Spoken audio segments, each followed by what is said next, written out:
오늘 본문을 묵상하다 보면 이사야서 5장에서 살펴보았던 포도원 노래가 떠오릅니다. 그 포도원은 여러모로 우리의 가슴을 아프게 하는 포도원이었습니다.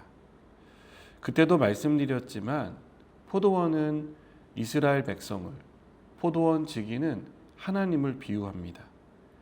포도원 지기인 하나님은 포도원인 이스라엘에 극상품 포도를 심고 열매를 기다렸습니다. 하지만 이스라엘이 맺은 열매는 극상품 포도가 아닌 들포도였습니다.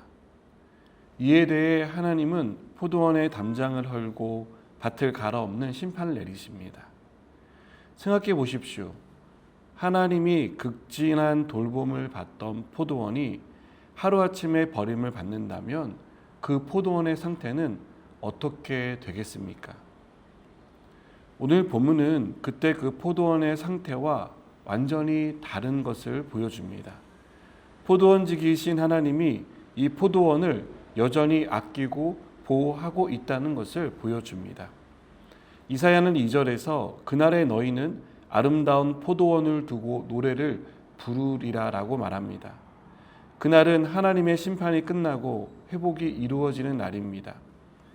그날에 하나님이 아름다운 노래를 부르게 하시는 이유는 포도원 지기 되신 하나님이 이 포도원에 때때로 물을 주며 밤낮으로 간수하여 아무도 해치지 못하게 하실 것이기 때문입니다.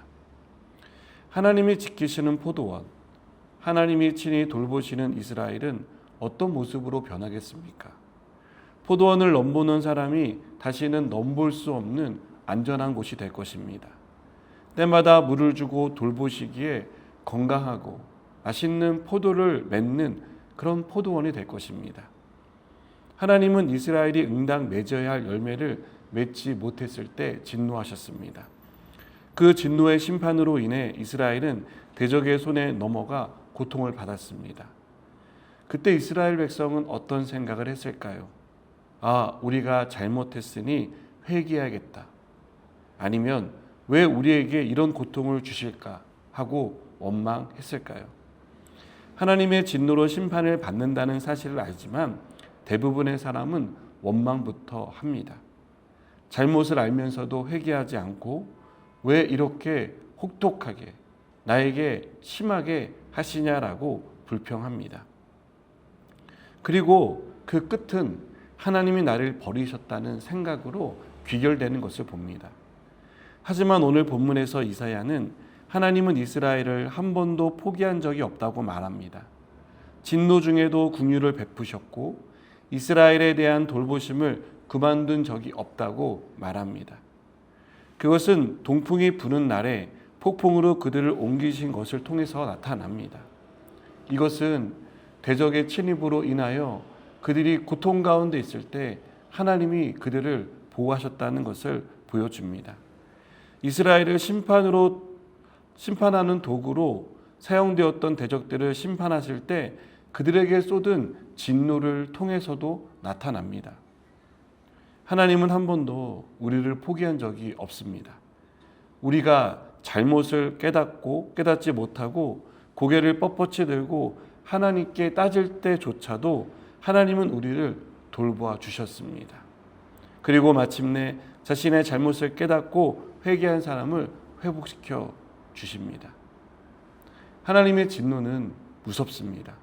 그러나 무서운 진노 중에도 하나님은 우리를 돌보십니다.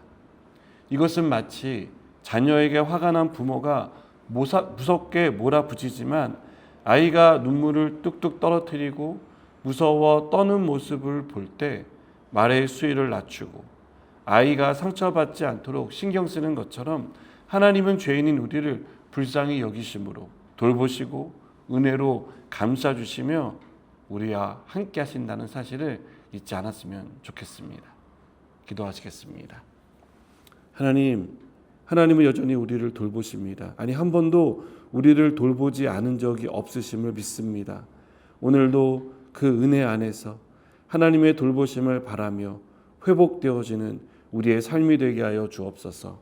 예수님의 이름으로 기도드립니다. 아멘.